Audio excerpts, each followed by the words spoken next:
तो चलिए बढ़ते हैं आज की कहानी की ओर। दोस्तों, उस रोज मैं छिलवाड़ा जा रहा था। बस टाइम पर मिल गई थी और बस में सीट भी। सफर काफी लंबा होने वाला था, इसलिए मैं अपनी सीट पर आराम से बसर गया। धीरे धीरे बस भरती चली गई और एक वक्त के बाद बस इतनी भर गई कि बस में जरा सी भी जगह नहीं बची थी। और बस का कंडक्टर अभी भी यात्री चढ़ा जा रहा था। वो तो गनीमत थी कि मैं विंडो सीट पर था, जिस वजह से बाहर की ताजी हवा मिल पा रही थी, वरना बस के अंदर तो घुटन सी होने लगी थी। खैर, एक वक्त के बाद भीड़ कम होनी भी शुरू हो गई और शाम के 7 बजते बजते बस खाली भी हो गई।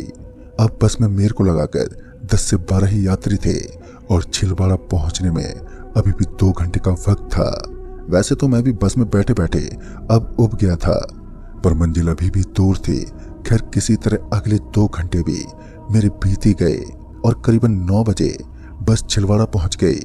मैं बस से उतरने ही वाला था कि बस के अंदर कंडक्टर ने मुझे टोकते हुए कहा, भाई साहब, आप मेरी मानो तो यहाँ ना उतरें, आप वहां उतर जाइएगा। कंडक्टर की बात सुनकर मैंने कहा, अरे मेरा दोस्त आने वाला है, आप चिंता मत करो। और ये बोलकर मैं उस बस स्टॉप पर उतर गया।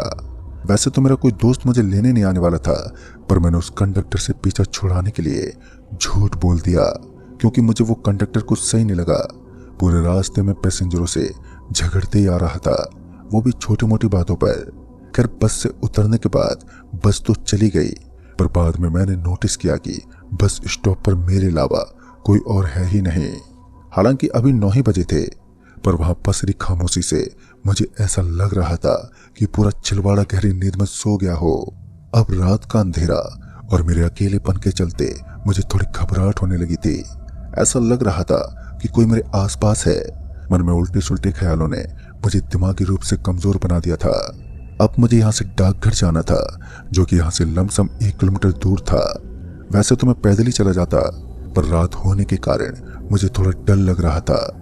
पर आसपास मुझे कोई सवारी नहीं दिख रही थी। मैं अब ये तय नहीं कर पा रहा था कि मैं वहीं किसी सवारी के आने का वेट करूं या फिर मैं पैदल ही निकल जाऊं। और इसी सोच विचार में मेरे 10 से 12 मिनट और बीत गए। कोई सवारी तो नजर नहीं आई, पर मुझे एक आदमी नजर आया जो बस स्टॉप से कुछ दूर खड़ा होकर मुझे घूर रहा था। पहले तो वो आदमी मुझे एक आम आदमी ही लग रहा था, पर जब उसने अपने चेहरे को कपड़े से ढक लिया तो मुझे लगा कि हालात बिगड़ने वाले हैं। मैं फौरन ही बस स्टॉप से चल पड़ा और मेरे चलते ही वो आदमी भी मेरे पीछे पीछे आने लगा। जैसा कि मुझे अंदाजा हो गया था कि ये कोई चोर चुक्का है।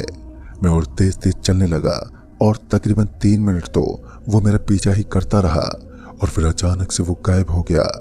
उस चोर के अचानक ही गायब हो जाने के बाद मुझे लगा कि मुसीबत टल गई है, पर अगले ही पल 3 से 4 अज्ञात लोगों ने एकदम से मुझे घेर लिया। और इससे पहले मैं कुछ करता कि उन्होंने मेरे सिर पर इतनी जोर से मारा कि मैं वहीं पर बेहोश हो गया। और फिर जब मुझे होश आया तो मैंने पाया कि मेरे हाथ पर बंधे हुए हैं। आसपास कटीली झाड़ियां और बहुत सारे जंगली पेड़ थे। शायद मैं किसी जंगल में बंधा पड़ा था। मेरा सारा का सारा सामान अब गायब था। वो बदमाश भी कहीं दिखाई नहीं दे रहे थे और मैं अभी भी यही सोच रहा था कि सामान गया तो गया, पर जान तो बच गई कि तभी मुझे कुछ लोगों की आवाज सुनाई पड़ी और आवाज के सुनते ही मैं एकदम से खामोश हो गया। पर जब वो लोग मेरे सामने आए तो उन लोगों को देखकर मालूम चला कि अभी मुसीबत से छुटकारा नहीं मिला है। दरअसल वो लोग कोई और नहीं बल्कि वही चोर बदमाश थे जिन्होंने मुझे बांध कर रखा था। मुझे होश में देखकर उन चारों में से एक, जो नाटा सा था, उसने मेरे चेहरे पर जोरदार लात मारते हुए कहा, देख, अगर तूने हमारी बात नहीं मानी तो यहीं मार के फेंक देंगे। इस पर मैं डरते डरते बोला, क्या चाहते हो आप? और मेरे इतना बोलते ही उस नाटे आदमी ने मेरे सिर के बालों से पकड़कर मुझे उठाया और खींचते हुए थोड़ी दूर ले गया और सामने की तरफ दिखाते हुए बोला, वो औरत दिखाई दे रही है जो वहां उस कब्र के चारों तरफ घूमे जा रही है? मैंने जवाब देते हुए कहा, हाँ हाँ दिखाई दे रही है। फिर वो नाटा आदमी बोला, तुझे उस कब्र पर रखा हो वो काला पत्थर लाकर हमें देना है, वो भी चोरी से। अगर उस औरत को जरा सी भी तेरी भनक लग गई तो वो तुझे वहीं फाड़ कर खा जाएगी। इस पर मैं बोला, पर वो तो वहीं घूमे जा रही है, फिर मैं कैसे उस पत्थर को ले पाऊंगा? इस पर वो नाटा आदमी बोला, वो औरत अंधी है और बहरी है, पर वो इंसान की महक सूंघ लेती है। अभी उस नाटे आदमी ने इतना कहा ही था कि तभी पीछे से किसी ने मेरे ऊपर बदबूदार कीचड़ उड़ेल दिया। कीचड़ के उड़ेलने के बाद उन लोगों ने मेरे हाथ पर खोलते हुए कहा, जाओ अब वो काला पत्थर लेकर आओ, और हाँ, भागने की कोशिश मत करना, नहीं तो जान से जाओगे। और इतना बोलकर वो लोग वहां से पीछे हट गए और वहीं मैं धीमे धीमे उस औरत की तरफ बढ़ने लगा। उस औरत की तरफ बढ़ते हुए मैं यही सोच रहा था कि आखिर ये औरत है कौन, और वो चारों खुद ही वो काला पत्थर क्यों नहीं ले लेते। अभी मेरे मन में ये सब चल ही रहा था कि तभी वो औरत जो लगातार उस कब्र के चारों तरफ घूमे जा रही थी, वो एकदम से रुक गई। उसके रुकते ही मैं भी एकदम से रुक गया और उस औरत को एकटक देखने लगा। उस औरत को देखकर ऐसा लग रहा था मानो उसे एहसास हो गया हो कि कोई उसके आसपास है। फिर कुछ देर खड़ी रहने के बाद उस औरत ने फिर से उस कब्र के चारों तरफ घूमना शुरू कर दिया, और उसके कुछ देर बाद मैंने भी अपने कदम उस कब्र की तरफ बढ़ाए। धीरे धीरे अब मैं उस कब्र के बेहद करीब पहुंच गया था, पर अब मेरी हिम्मत नहीं हो रही थी कि बचे हुए कुछ कदम पूरा करूं। मन तो कर रहा था कि वहां से भाग जाऊं, पर जब मैंने पीछे पलटकर देखा तो वो चारों दूर से मुझे आगे बढ़ने को कहे जा रहे थे। बदमाशों को देखकर मुझे अपने आप को ये समझाना पड़ा कि इस औरत से तो शायद किसी तरह बच जाऊंगा, पर उन चारों से बचना मेरा नामुमकिन था। लिहाजा मैंने एक गहरी सांस ली और आगे बढ़ने का फैसला किया। अब कुछ कदम आगे बढ़ते ही मैं उस कब्र के बेहद करीब पहुंच चुका था, और अब मुझे उस कब्र पर रखा वो काला पत्थर भी साफ साफ दिखाई दे रहा था। अब बस किसी तरह उस औरत से पार पाना था, और जैसी वो औरत घूमते हुए उस कब्र के पीछे गई तो मैं झट से उस कब्र के पास गया और उस पत्थर को जैसे उठाया कि वैसे ही वहां की जमीन नीचे धंसने लगी। हड़बड़ी में मैं उस कब्र पर गिर पड़ा और मैं अभी उठकर वहां से भागता कि तभी वो औरत ठीक मेरे सामने आकर खड़ी हो गई। वो लगातार चौकन्ना हो रही थी। वो बार बार हवा में घुली गंध को सूंघे जा रहे थे, पर उसे मेरी गंध का पता ही नहीं चल पा रहा था। शायद वो बदबूदार कीचड़ की वजह से मैं किसी तरह बिना हिले डुले वहीं पड़ा रहा और उस औरत के वापस से घूमने का वेट करने लगा। पर इस बार तो वो औरत अपनी जगह से टस से मस नहीं हो रही थी। फिर काफी देर तक वो औरत एक ही जगह पर खड़ी रही। फिर वो अपने सिर के बाल नोच नोच कर जमीन पर फेंकने लगी, और फिर उसे अपने सिर के बाल तोड़कर नीचे फेंकता देख मुझे बड़ा अजीब लग रहा था। फिर कुछ देर में उस औरत ने अपने आधे बाल नोचकर जमीन पर फेंक डाले। फिर जब मैंने जमीन पर पड़े उन बालों को ध्यान से देखा तो मैंने पाया कि वो जमीन पर पड़े बाल नुकीले कांटों में बदलते जा रहे हैं और साथ ही मेरी तरफ चले आ रहे हैं। मैं समझ गया कि अगर यहाँ से मैं जल्दी नहीं निकला तो मेरा हर्ष दर्दनाक होगा। लिहाजा मैं वहां से निकलने का रास्ता खोजने लगा, पर चारों तरफ की जमीन तो दलदली हो गई थी। ऐसे में वहां से भागने का मतलब था कि जमीन में दफन हो जाना। ऊपर से अब कांटों में बदले उस औरत के बाल भी अब बेहद करीब आ चुके थे, जिस वजह से मैं ना चाहते हुए भी वहां से उठा और दूसरी तरफ भागा। पर कुछ कदम चलते ही मेरे पांव उस दलदल में फंस गए। मैं डर से चीखने चिल्लाने लगा। वहीं वो चारों बदमाश अभी भी वहीं खड़े होकर मेरे को दूर से देखे जा रहे थे, और इधर मैं धीरे धीरे कमर तक उस दलदल में धंस चुका था। तभी मुझे ख्याल आया कि शायद इस काले पत्थर को अगर मैं छोड़ दूं तो बच जाऊंगा, और ये सोचकर मैंने उस काले पत्थर को वापस से उस कब्र के पास फेंक दिया।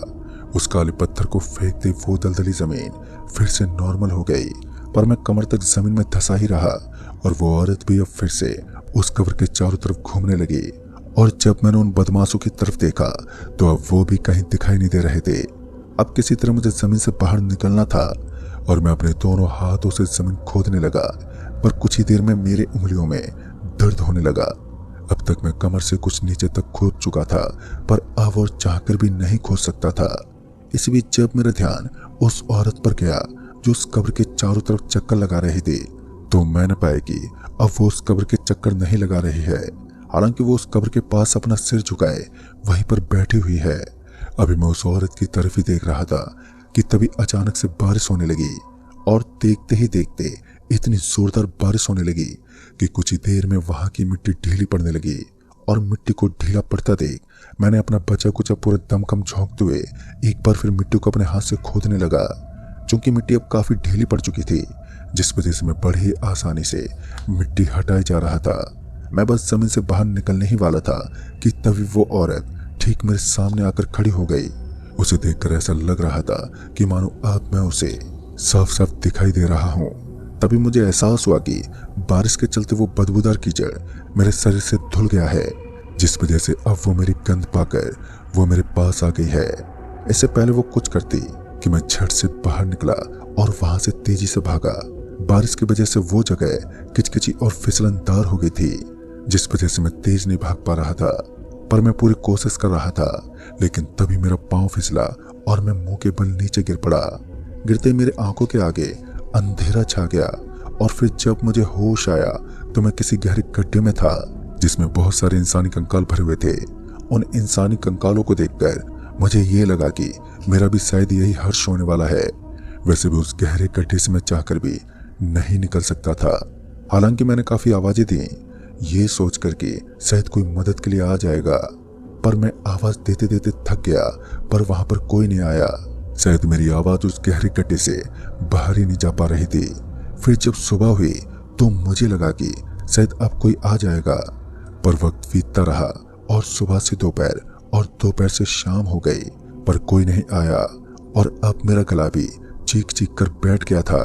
तभी उस गहरे गड्ढे में एक और आदमी आकर गिरा और फिर जब मैं उस आदमी के पास गया तो मैंने पाया कि वो बेहोश है, पर उसकी सांसें अभी भी चल रही थी।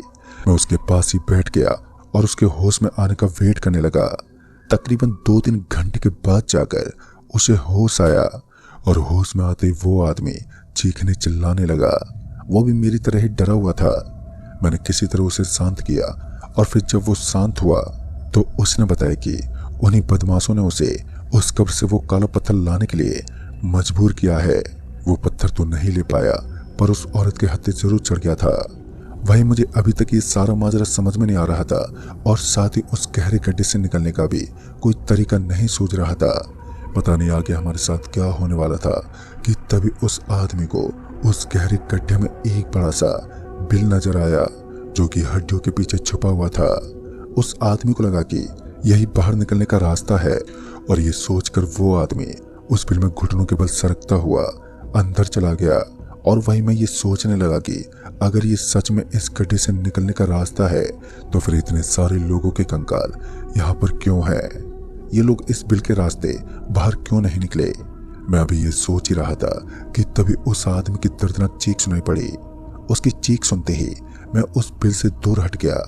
मैं अभी यही सोच रहा था कि उस आदमी के साथ क्या हुआ कि तभी उस बिल से उसी आदमी का कटा हुआ सर लुढ़कते हुए बाहर की तरफ आ गया।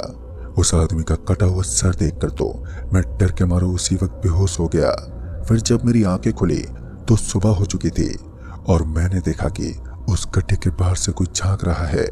इससे पहले मैं उस आदमी को आवाज देता कि उस आदमी ने आवाज देते हुए कहा, तुम अकेले ही बचे हो या फिर और कोई भी है? मैंने तुरंत ही जवाब देते हुए कहा, नहीं, मैं अकेला ही हूँ। मेरे इतना कहने के कुछ देर के बाद ही उस आदमी ने एक रस्सी नीचे फेंकी, जिसके सहारे से उस आदमी ने मुझे उस गड्ढे से बाहर खींच लिया। जब मैं गड्ढे से बाहर आया तो मैंने पाया कि वो आदमी और कोई नहीं बल्कि वही बस का कंडक्टर है, जो उस रात मुझे बस डिपो पर उतरने की सलाह दे रहा था। और मैंने उस वक्त उसकी बात ना मानकर अपना ये हाल कर लिया। खैर उस वक्त उस कंडक्टर ने मुझे वहां से निकाला और सीधे बस डिपो ले गया और पहली बस से मुझे वहां से रवाना कर दिया। हालांकि मैंने उस कंडक्टर से उस कब्र के चक्कर लगाने वाली औरत और काले पत्थर के बारे में पूछा तो कंडक्टर ने बात टालते हुए कहा, भाई साहब अभी आप जाओ और फिर कभी इस किस्से को जानने का मन हो तो आप यहीं आ जाना, मैं आपको सारी बात फुर्सत से बता दूंगा। वैसे आपकी किस्मत अच्छी रही, वरना उस गड्ढे से शायद ही कोई जिंदा बाहर आता है। खैर उस वक्त भी मैं काफी डरा हुआ ही था, इसलिए मैं चुपचाप लौट आया। पर अब इस हादसे को बीते काफी वक्त गुजर चुका है और मेरा मन कर रहा है कि मैं उस औरत और काले पत्थर का राज एक बार जरूर मालूम करूं। पर अभी मेरा छिलवाड़ा बस डिपो जाना नहीं हुआ है, पर अगर मैं भविष्य में कभी गया तो जरूर पता करूंगा कि आखिर वो भला क्या है। तो दोस्तों इस कहानी में बस इतना ही। कहानी आपको पसंद आई हो तो वीडियो को लाइक शेयर जरूर कर दें और साथ ही हमें नीचे कमेंट बॉक्स में जरूर बताएं।